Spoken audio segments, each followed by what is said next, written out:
So the same thing kind of always happens when a new phone is announced. The media gets the device ahead of time, maybe a couple days, a couple weeks if we're lucky, and we get to use it while we're preparing our review.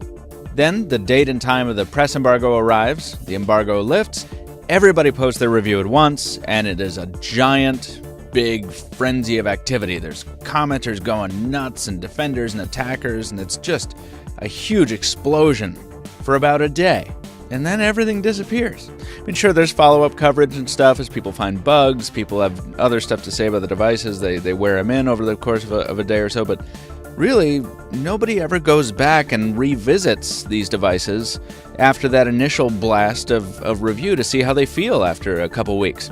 So let's do something about it. Let's have a look at a device after a couple of weeks after release and when it's not shiny and new anymore. I'm Jaime Rivera with PocketNow.com. This is the iPad mini, and this is episode 13 of After the Buzz.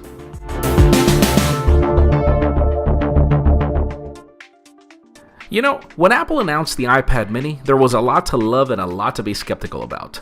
Most of us wanted a thinner and lighter iPad, and we definitely got that with the iPad mini, but we wanted a complete experience, including the Retina display, and the iPad mini was sadly not exactly what we wanted. I personally wanted a device that would be perfect for both gaming and reading books, since the larger iPad is just too big for both of these chores. And even though the gaming problem was definitely solved with the iPad mini, sadly the reading books experience wasn't. Surely it does match the iPhone 5's iconic design, with the chamfered edges and all. It's just a beautiful product altogether. But it was definitely not out there to win the 7-inch tablet race, nor does it make your experience any better if you come from a larger iPad. It's not the cheapest in the crowd, nor is it the best in pixel density. And it's really just a cheaper iPad for the masses, but not really out there to win any race when compared to anything else. On the positive side, the device feels extremely light, and it's quite sturdy. I mean, the design is just beautiful altogether. It's sadly too thick to fit in your back pocket though when compared to other 7-inch tablets, but it definitely feels much better than any other 7-inch tablet out there, or even the larger iPad for that matter. Overall, hardware is what I'd really call a mixed bag. You get a great design and a beautiful device, but it's sadly limited when compared to other tablets in the market at a much cheaper price tag, and that's mainly due to the lack of a Retina display.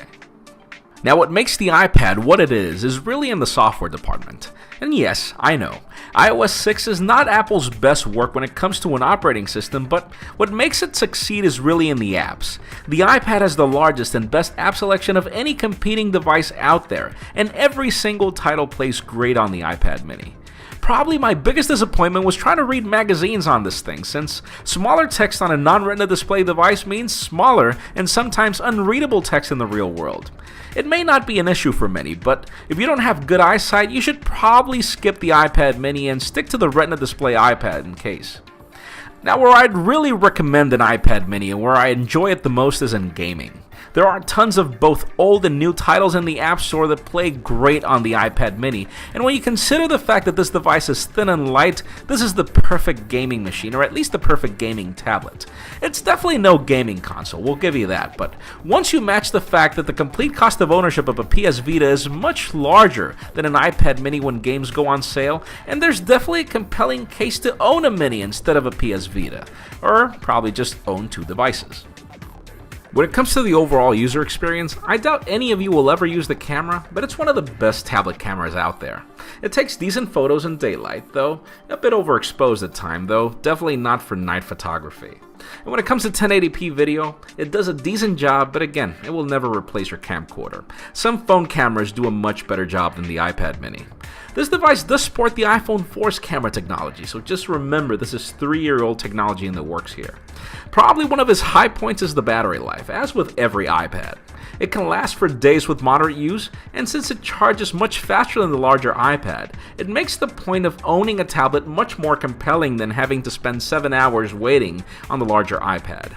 Where I struggled the most was trying to type on this device, since mostly for your lap it'll have smaller keys than the larger iPad, so these are too small for typing for some, and then these are too large when it comes to trying to type on it with two hands, where devices like the Nexus 7, which are narrower than the iPad mini, will fit much better in your hand for doing this. And yes, you can definitely separate the keyboard, but the experience is sadly not the best with the keyboard separated.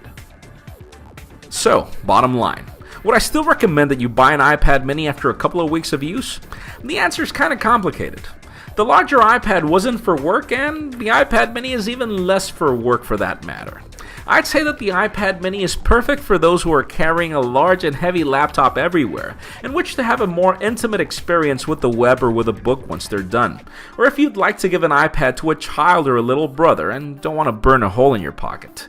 For us power users, it's a good way to start, but I'll admit that I'm already waiting for the iPad 5 to adopt the iPad mini's design, or for the iPad mini 2, which will probably bring a Retina display. If you're currently rocking an iPad 3 or an iPad 4, there's really no reason to downgrade, and I'm being honest, this is a downgrade. And even for those that are buying their first iPad, I do recommend that you give this device a try first. It might be a good solution for many, but it definitely makes me want to wait for what Apple has next and really just skip this device for now.